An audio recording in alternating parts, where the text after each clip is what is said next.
Christy's regional airline would not let her fly for like a month. Was she in trouble? Let's find out on this episode of the Taking Off podcast.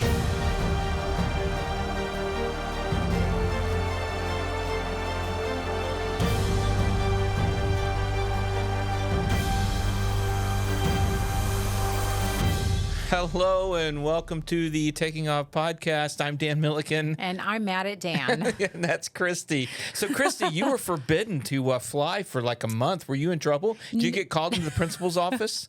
No, actually. No, it's true that I was out of work for...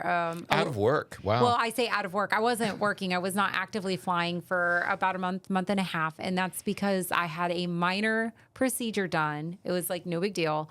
But yeah, it's correct that I was recovering. Okay, it wasn't because you got called in the principal's office. No, when I get called into the principal's office, it's usually to give me an award or accolade for doing such a good job. Yeah.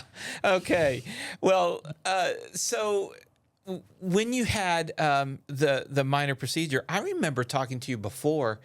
You were concerned. You almost didn't want to do the minor procedure because of how it might affect your medical as an airline pilot. Yeah. And as it turns out, like it was no big deal. Yeah, it's no big deal at all. But anything medical, of course, I mean, most of the audience knows that I've worked really, really, really, really hard to get to where I'm at now. Like I'm a captain now. I'm finally I feel like I've made it. And then it was like this minor thing came up and I put it off for months because I just didn't even want to deal with it. But it got to a point where, okay, like I have to deal with it. And it was a very emotional process for me because I was really concerned. And as it turns out, yeah, it's not a big deal at all. But all right. Well, you can ask me about the training I've been doing, but before we do that, so what's going on with you? I mean, we haven't done this podcast in a while, and we haven't posted in a couple of weeks, so sorry about that, everybody. But we're here today on Wednesday, December 11th, and this one will go out today. And then we're going to record some more for the rest of December. But what's going on, Christy? Yeah, lots of updates in the Schaefer household. I can't give away too much right now because there's just a lot of moving parts. Yeah, we can't open those until December 25th. Right, exactly. But all good things. There's just some really, really great things happening right now for Kevin and I. And we're both really excited. It's been a lot of hard work. It's very time-consuming things, but... no, we're really excited. Work is going great. I've been back flying now for about a month since my minor procedure, and I jumped. I was really concerned. I was really concerned about am I even going to remember how to fly this thing? But I mean, after that first flight I got in, and it was like riding a bicycle. And I had some really great first officers. I let them know up front. I was like, hey guys, I haven't flown this thing in a month, so just keep me on my toes. And they did. They did a fantastic job. So shout out to those first 3 FOs I had. Well, nice. How hard was it for you to sit on the bench for a month or 6 weeks or whatever it was? So bad. So as some of you guys know, I'm vice chairman of Pro Standards with Envoy. And so I was reaching out to the chairman as well, as a couple of other people at Envoy. And I was just like, please give me some stuff to do, and I didn't drive, didn't really go anywhere. So I couldn't come here and do podcasts or anything. Of course, you know that. But it was just, I'm a very active person. There's a lot of things that I do, on the side between my flying club, Envoy, the channel, and then my home life. And so being laid up and not really being allowed to do anything there, especially that first couple of weeks, was really hard for me because I wanted to get up and go. But I had to tell myself, no, you have to stay down. So I gave myself things to do that required me staying down. Speaking of things to do, one thing I noticed on your social media, which kind of caught me by surprise, was the fact that you either sold or selling Rhonda the Honda. No, that's not Rhonda the Honda. No, that was the Accord. So Rhonda the Honda is my 2004 Honda Pilot. Right. No, I didn't. Is that the manual? The Accord was the manual. The Accord. Oh, that's not Rhonda. Okay. No. Oh, Rhonda. Okay. That's right. I got confused. Rhonda is my 2004 Honda Pilot. I've owned that car for 13 years. Right. I love Rhonda the Honda. She's outside in the parking lot. I'm never getting rid of that car. I will drive her till the wheels fall off. And when they do, I will just buy new wheels. That's why I was surprised by the Instagram post. Is I thought, No. wow, that's almost like selling the Wong Warrior. No, God, no. So I'll just give you a brief history. So 3 years ago, I bought the Accord as my fun little sporty car. It was a 2002 Honda Accord, 2-door, 5-speed. I had missed. That's the manual transmission. That was the manual. I had missed having a manual transmission, and it was just my little runabout, car, airport car, whatever. And at the time, Kevin had his CRV, which was an automatic, and so the Accord was just my fun little sporty car. Well, I drove it all the time. Fast forward, earlier this year, I bought the Mustang. So I bought a 96 Mustang GT convertible, purple. It's a V8 5-speed manual. And so Oh, it's a manual. Okay. oh yeah. So I'm all about the manuals. Yeah. So I No autopilots, right? right, exactly. I hand fly that baby. Well, I feel like maybe other people in the audience feel the same way, but driving a manual for me just makes me feel more connected with the car. But Okay. either way, Sure. that was like my dream car. I got a purple convertible Mustang, a 96, and it's beautiful and wonderful. And that became my fun car. Well, then the poor Accord just like sat on the sidelines. And then Kevin got his little Honda Beat, the little Japanese car. And then, because that wasn't enough, we decided to buy this. It's a 93 Mazda B2200. It's a little Mazda truck. Okay. So we had 6 cars. We used the truck for truck things because, Texas, it's a little truck. It's not very Right. big at all, but it still does truck things. We love it. We each have our daily drivers, and then we each have our fun car. I know that sounds ridiculous, but we've found that our passion together lately has been buying these older cars and see. fixing them up. So your condo has an 8-car garage. Gotcha. We got a storage unit. Okay. Yeah, we got a storage unit. But so long story short, though, is that the poor Accord, I was having to force myself to go drive it once every couple of months because I had no purpose for it, for driving it. And unfortunately, so I had posted earlier in the year that I was thinking of selling it, generated some interest. And then this last time, like I told Kevin, it was a really hard decision because I love that little car. Mechanically, there was nothing wrong with it. We had replaced some belts and a few other things along the way, did all the normal maintenance, but it's a Honda. She's got 235,000 miles on her and just lots of life left. Mm-hmm. But ultimately, I sold her to a friend of mine who bought it for her son. And he was so excited when they came and picked it up. He doesn't know how to drive a stick. And nice. But this is going to be his learner car. Yeah. It's a perfect car for him. And he was just so happy. Like, I knew I had done the right thing. Instead of letting her sit there and just rot away as a hangar queen, effectively, Right. I decided that it was best for her to go to a new home where she would be loved and taken care of. All right. I get emotionally attached to things like that. Really? Cars and airplanes. Yeah, I know. Shocker. Well, okay. Well, things.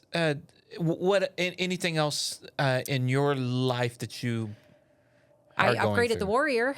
She got the 275s. Right. So that's been amazing. That is an amazing upgrade. I flew her last night, in fact, and I'm just like flying around like I can't believe. You gave a discovery flight to a flight attendant. Yes, I did. Yeah. So did you sell her to the light side of the force? Absolutely. Like I know I joke she may or may not have caught the bug, but it was wonderful. Like we knew it was going to be a little bit bumpy out just because of the winds. I was out in an R-22 Robinson helicopter, and we had to land because of the winds. Yeah. Well, I let her know. I was like, hey, it's going to be bumpy. We had already canceled once before because of the crosswinds. It was like 270 at like 20 gusting 30 when we canceled last time. This time it was like just a little bit of a crosswind, and it was gusting in the low 20s. High teens, low 20s. And I was like, hey, it's probably going to be bumpy. Are you cool with that? And she said yes. So I gave her a full briefing, let her know what to expect. And we went up and we had a blast. She probably, great. Being a flight attendant, turbulence isn't going to be for a lot of people who haven't experienced a lot of plane travel from whatever position, turbulence can be a very scary thing. Right. So at least, that fear is kind of like gone. My goal, though, when I do these discovery flights, my goal is to make sure that they have fun and that they want to do it again and that they're not necessarily scared to do it. And so I didn't want to turn her off from flying because it was like, oh, well, if that's what flying a small airplane is like. But it actually turned out to be a really, really nice evening. It was a little bit bumpy when we took off. We climbed up to like 2,500 feet and we just did a really nice little flight around Lake Ray Roberts, up, north of Denton. And I let her take the controls and she had a blast. Some power off 180s and I some wish. chandelles. No, we just did some turns and I basically just showed her. In the Discovery flights, I just give them a basic introduction to the standard 6-pack, what it's like flying. We usually don't do any of the hardcore maneuvers or anything. Did she get it inverted? No.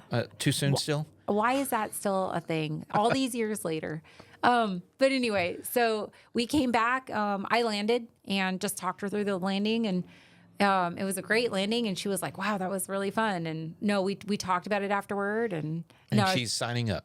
Yeah, she absolutely wants to do it. So nice. And that's always the goal. That's what I want out of a Discovery flight is I want to give that gift of excitement, right, and hope to that future pilot. All right. Speaking of excitement and hope. Yeah. How are you doing, Dan? What's going on with all the helicopter stuff? Okay. So I've posted, I posted a video on my first lesson, which you can watch on the YouTube channel.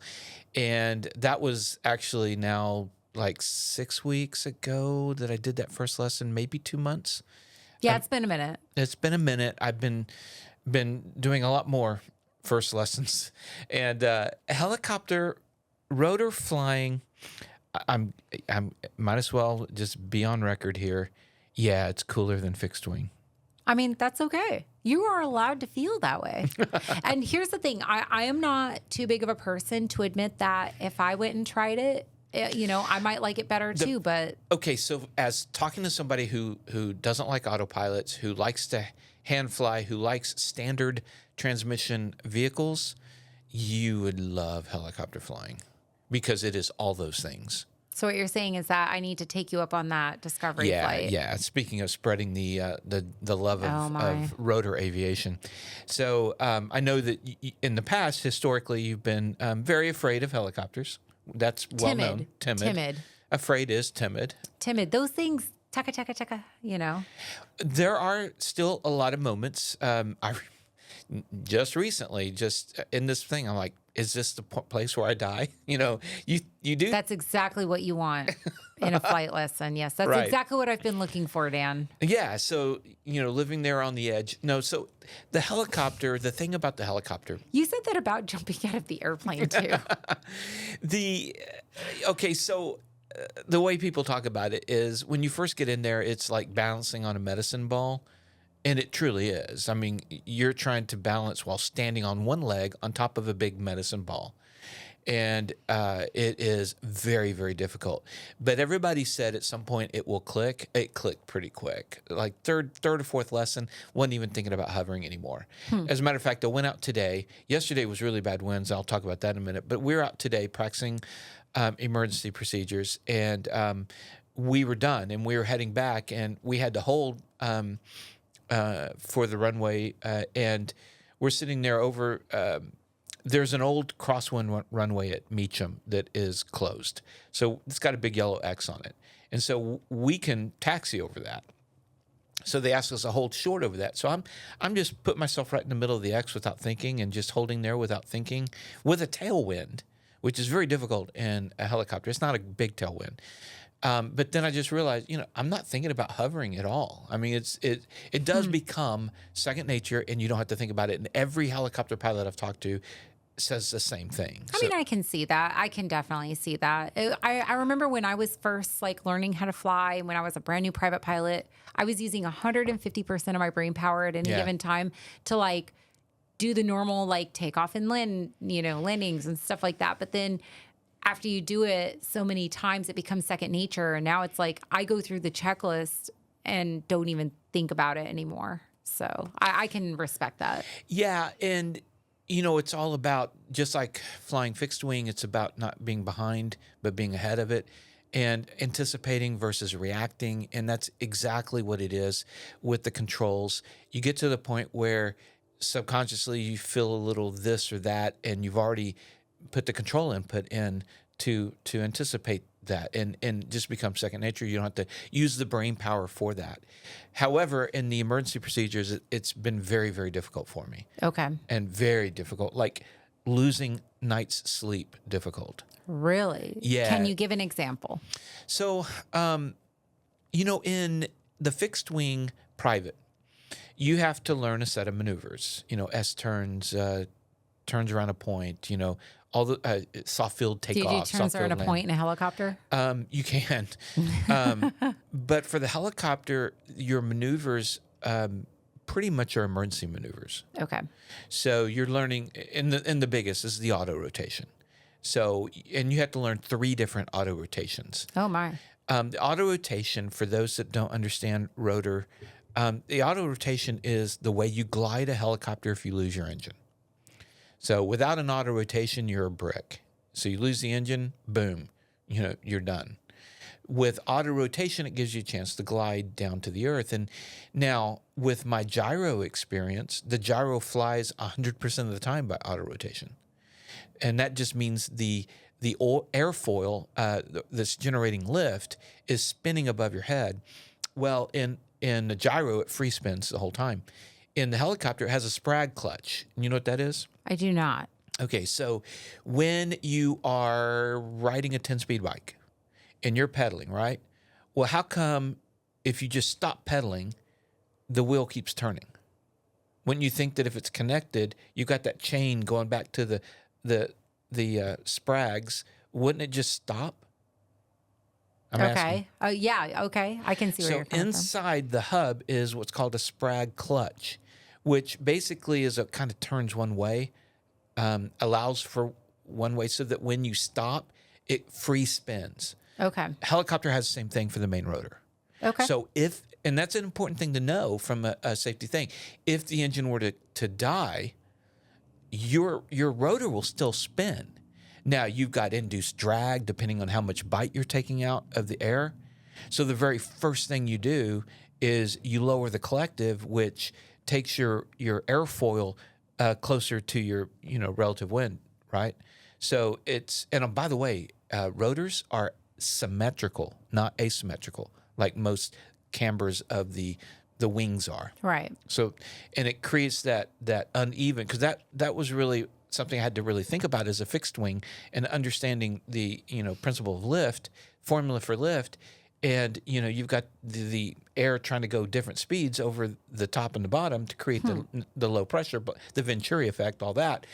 And with symmetrical, I'm going, well, it doesn't do that. Well, that's because when it's spinning and you're on the ground, you're not going to generate any lift. So all that's to say is that you lose your engine while flying, you lower the collective so that you're not taking up, you don't have an angle of attack, and now you're not generating any lift, and you're also not generating any induced drag, or not as much. So your rotor will slow down significantly slower. Whereas if you're taking a bite and it's having to do that, the induced drag will slow it down. Now, when you do that, how aggressively are you falling at that point? Not as aggressively as you might think, but probably more aggressively than you're comfortable with as a fixed wing glider. Fair. So Lola, my 210, is a 9.1 to 1 glide ratio.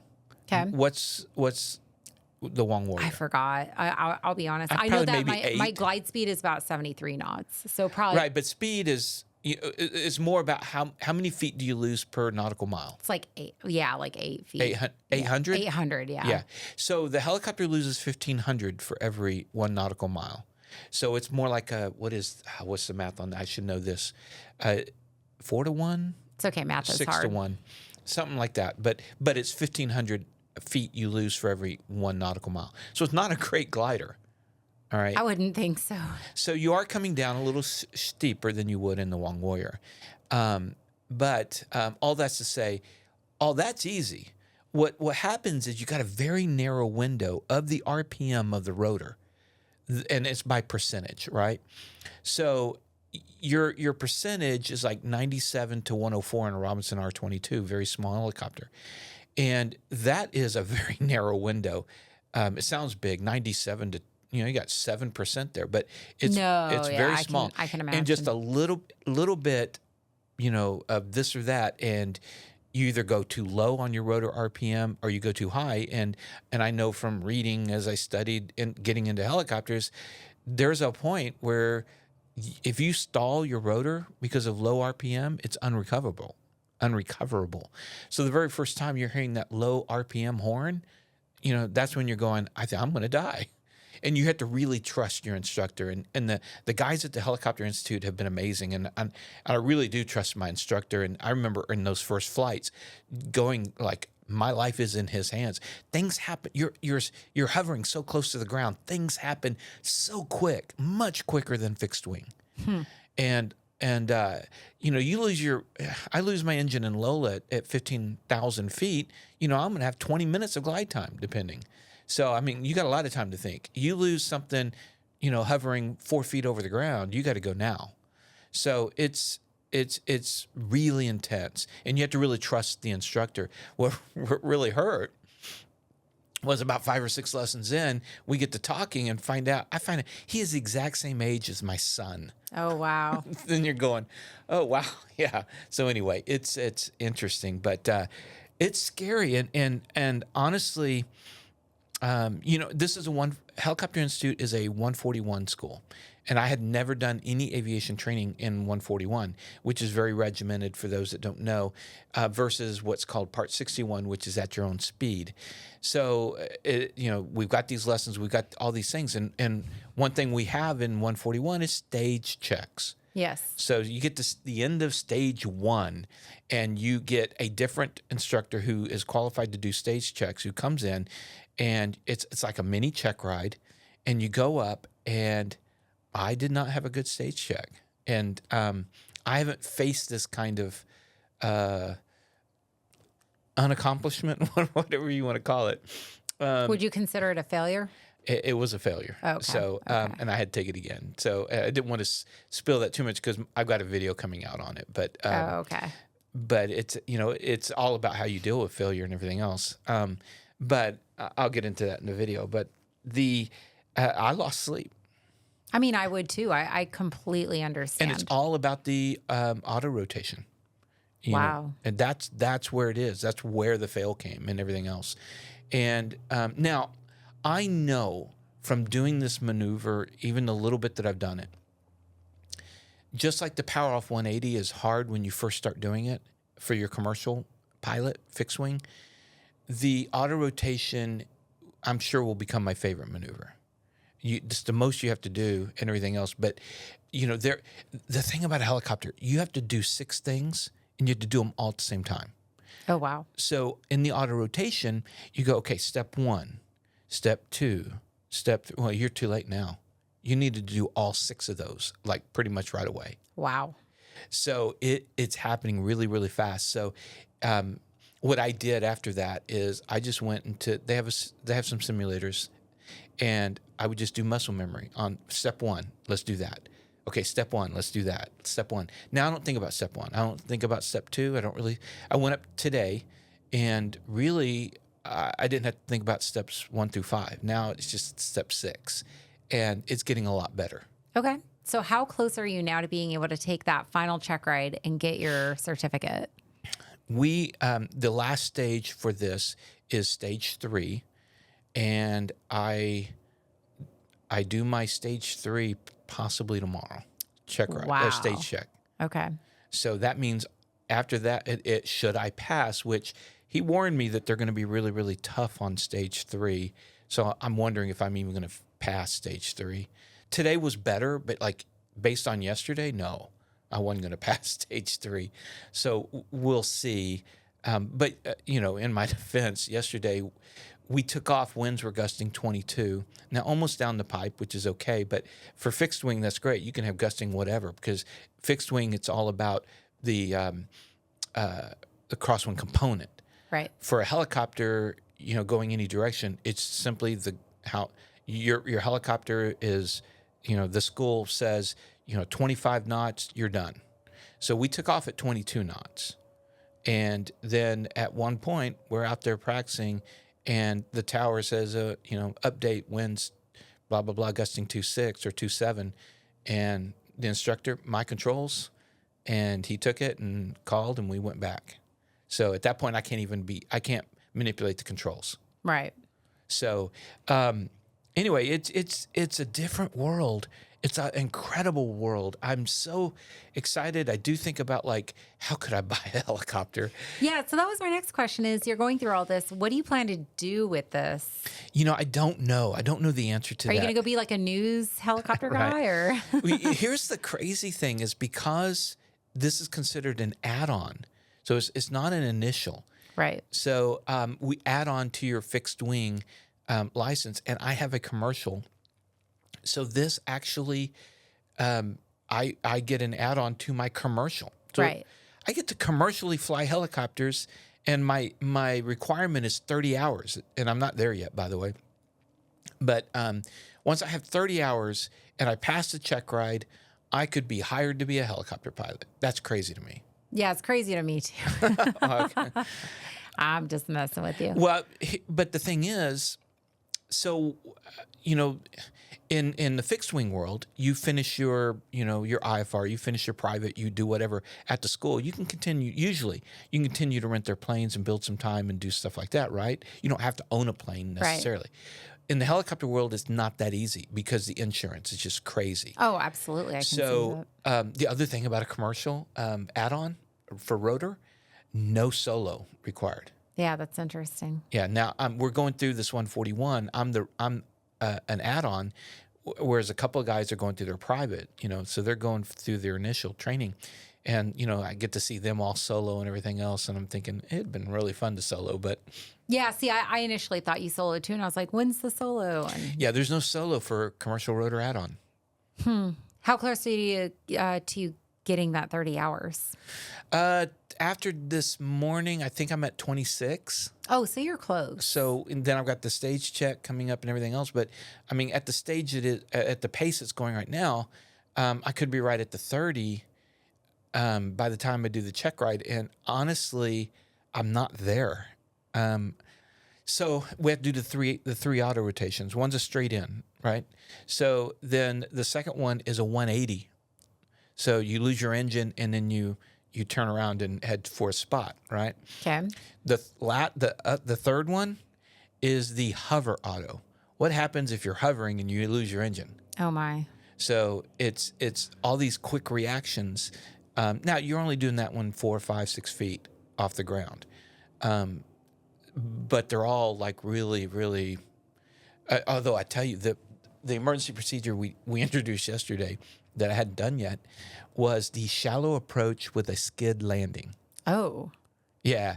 So now shallow approach is great because that's what I do anyway. That was my big problem coming from the fixed wing is the helicopters will come in much a steeper descent than fixed wing. So I initially all my approaches were shallow approaches because I'm doing these nice fixed wing, approaches to landing. So they had to work that out of me. Now we're back to doing that kind of shallow approach, but this time the whole premise of this emergency procedure is you've lost partial engine. So, gotcha. Okay. So you can only go up, or for whatever reason, you only get X amount of manifold pressure. Okay. So you got to be able to put it on the ground in a situation, where you don't have enough power to climb, or to hover. Or to stay at altitude. That sounds kind of intense, honestly. Oh my gosh, it's so intense. But as somebody who likes, to drive a standard transmission, I think that it would be hard at times. You'll probably lose sleep at times. But I think at the end of the day, you would absolutely love helicopters. See, so here's my thing. I've thought about this too when it comes to even like seaplanes. Uh-huh. It's a frivolous rating for me because you can't just go rent a seaplane. It's very, very niche, and it's the same thing with helicopters. I could go do it and get the ratings to say that I've got it, but I'm the kind of person that wants to be able to apply Well, the answer is real easy for you. So in your case, just sell like maybe 20 of the 30 cars that you own. Oh my gosh. And buy an R44. Oh my goodness. Well, first of all, my cars are not worth that much. Second of all, I don't have that many cars. But either way, I mean, honestly, I don't know what I would ever do with it. And it's not like I could add a helicopter to my flying clubs, to to get access. That would be good. Right? Helicopter Flying Club. I don't even think anything like that exists because I don't know. because of insurance. Yeah. And that to me is like the biggest hang up is this, it's the exact same thing with the seaplanes. I so badly want to get my seaplane rating, but it's kind of like, if I do that, it's frivolous. So I'm going to spend thousands of dollars to do this. And what am I going to be able to do with it? Yeah. So I need to talk to Jerry at Clemens Insurance and find out from him. But, which is funny. I was talking to Jerry. Jerry's learning to fly helicopter at the same time right now. Oh, that's funny. Up in Wichita. So, now they have, Jerry's brother, Dwayne, has this beautiful, beautiful brand new Hughes MD helicopter. Okay. Well, see, they have something that they can actually do something with it. Right. Like it's practical for them to do that. Or Mike Patey has, a Bell. I think it's a 206. Yeah. I've ridden with him. I mean, if Mike wants to let me go fly his helicopter, but again, in all practical sense, it just doesn't. No, and I don't know what I'm going to. I don't sense. know what I'm going to do with it, other than I just really wanted it, and you wanted the experience. I wanted the experience. I would love to keep flying helicopters when it's done. I just don't know how I'm going to be able to do that. So if you guys have some suggestions for me, leave comments on YouTube. Well, I'm super proud of you for going through this. I mean, it's hard. Yeah, it's not easy. You and I've been texting and talking, and you've kind of told me along the way a little bit, and I know it's not easy. So I'm really proud of you. Well, thank you. And part of it too is that there are some things that I'm being asked on the oral part that I don't have the answer for, and as a CFII, I should have had the answer for it. It's been so long, and I don't teach. When you don't use those subject matters every day or all the time, goes. Yeah, pilot atrophy is a real perishable thing. Yeah. Very real. So that's what's going on. I'm hoping in the next couple of weeks, that maybe before Christmas, I'll have a helicopter license. That would be awesome. Certificate license. Yeah. Anyway, do it for me. Do it for the viewers. Yeah. Well, of course, Christmas. I say that, but what's scary now is that I reach Christmas and I don't have it. That's a really defeating thing. But you also have to remember, you can't control the weather. And today is a great day. Yeah, not necessarily the weather. It's just that I'm not ready, or failure is an option. Apparently. I never fully felt ready to solo. I never really did. Even I felt ready to solo. I felt ready on my private. I did not feel ready on my IFR. I felt ready on my commercial, and I did not feel ready on my CFI initially. Yeah, but that's what I'm saying. There will be times that you just don't feel ready, but then you go out and you just do the thing. So maybe that's where you just need to put yourself is. Use it as an example to show off your skill set, talk through everything. I think you'll do great. Well, what's interesting is as I've grown a little older, I am a little bit older than any other check ride. Apparently that happens. I've started to wonder, I've always considered myself a very quick learner. I'm very quick learner. Now I'm wondering, have I had too many Diet Cokes and aspartame and my memory isn't as good or whatever, because it feels like I'm not as sharp in this as I expected myself to be. You're not a spring chicken anymore. Old dog, new tricks kind of thing, I guess. The old and bold pilots. Oh, don't do that. All right. The other things that I would say real quick, wrapping this up, is that I've also been going through some training on channels and what I'm going to do with taking off. And I will say this, I'm seriously considering creating a different channel for just the news. Okay. So it's all about the audience. And we have a very specific audience for the Taking Off channel. And the news and stuff is a much more wider, a lot more non-pilots, but maybe just aviation enthusiasts. And so I may split that off. Fair. So I'd be curious what you guys think about that. So let me know in the comments on the YouTube page if you're listening on Spotify or any of those. Yeah. So, and just because of my proximity to the studio and the fact that I'm always flying, I usually don't get to do the news. Yeah, I mean that is a problem. You need to buy a house down here. Yeah, no. I'm good. And I've got a lease coming up here. Maybe I need to move the Serendipitous Films Taking Off World headquarters somewhere else. Yeah. We'll see. We'll look for some place up in Flower Mound. Yeah, it'd be a little bit further for me. All right.